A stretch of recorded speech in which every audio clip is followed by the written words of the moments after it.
कि धर्म देश का है, सांप्रदायिकता देश का नहीं है। आरएसएस धर्म के प्रतीकों का इस्तेमाल करके सांप्रदायिक राजनीति कर रही है, उसका धर्म से कोई लेना देना नहीं है। जैसे दही दूध से बनता है, लेकिन दही दूध नहीं होता है, दोनों की प्रकृति अलग अलग होती है, नेचर अलग अलग होता है। कोई भी धार्मिक व्यक्ति किसी का खून बहाना, किसी को मारना, किसी के ऊपर हमला करना, नफरत फैलाना, इस तरह की चीजों का समर्थन नहीं करता है। धर्म के प्रतीकों का इस्तेमाल करके अगर राजनीति की जाती है, जब राज सत्ता और धर्म को मिलाया जाता है, तो वो धर्म नहीं है, वो राजनीति है। इसीलिए हमारी नजर में आरएसएस सांस्कृतिक संगठन नहीं है, सांस्कृतिक प्रतीकों का इस्तेमाल करती है अपने राजनीतिक लाभ के लिए। जैसे स्वयं उन्होंने कहा कि सनातन धर्म सबसे प्राचीन है, तो सनातन धर्म का डेट जो है वो 1925 से तो नहीं शुरू होता है, वो तो हजारों साल पुराना है। मतलब आरएसएस के बनने से पहले भी धर्म था और आरएसएस के बाद भी धर्म रहेगा। इसका मतलब आरएसएस का धर्म से कोई लेना देना नहीं है, बस वो धर्म के प्रतीकों का इस्तेमाल करते हैं कि उस धर्म में आस्था रखने वाले लोगों का जो राजनीतिक विचार है उसको प्रभावित किया जा सके। जैसे अगर किसी खास पहचान के आधार पर राजनीति होगी तो उस पहचान को रखने वाले जो लोग हैं उनका वोट लेना आसान हो जाएगा। इसीलिए आप लोग आजकल के जो जितने नारे हैं उसको ध्यान से सुनेंगे तो उसमें क्या कहा जाता है, उसमें क्या बोला जाता है और उसमें अक्सर क्या की जाती है।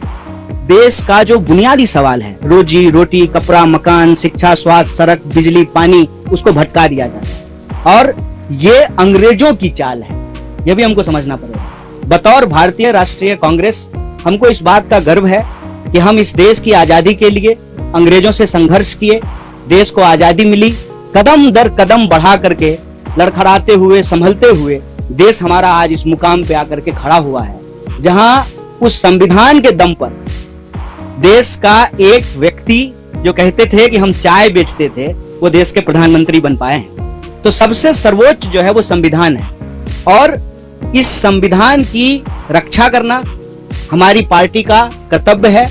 और ये प्रश्न जो है हम पूछना चाहते हैं आरएसएस और बीजेपी से कि आप बताइए कि आप संविधान को मानते हैं कि नहीं मानते। तो इस संविधान के अनुसार जो नागरिक अधिकार हैं उसको बचाना, संविधान को बचाना भारतीय राष्ट्रीय कांग्रेस की प्राथमिकता है।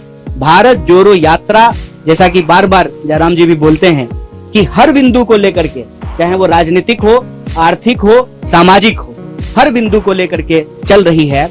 इसके अंदर यह बात निहित है कि हम यह सारे जो काम कर रहे हैं वो संविधान के दायरे में कर रहे हैं और हमारी विचारधारा इस देश का संविधान है। और इस देश की संविधान के प्रस्तावना में जो बात लिखी हुई है, हम भारत के लोग भारत को एक प्रभुत्व संपन्न, समाजवादी, धर्मनिरपेक्ष, लोकतांत्रिक गणराज्य, गणराज्य का मतलब होता है कि नागरिक सबसे प्रमुख होते हैं और नागरिक अधिकारों को रक्षा करना हमारा सबसे प्रमुख जो है दायित्व है, जिम्मेवारी है।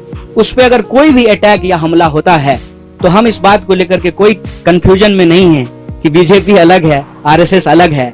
अगर बीजेपी और आरएसएस अलग अलग है तो आप मुझे बताएं कि इस बात को प्रचारित क्यों किया जाता था जब प्रधानमंत्री शपथ ले रहे थे कि इन्होंने 42 साल आरएसएस की सेवा की है, ये जो है स्वयं सेवक रहे हैं। तो हमारे दिमाग में ऐसा कोई भ्रम नहीं है, हम दोनों अटैक को एक ही अटैक मानते हैं।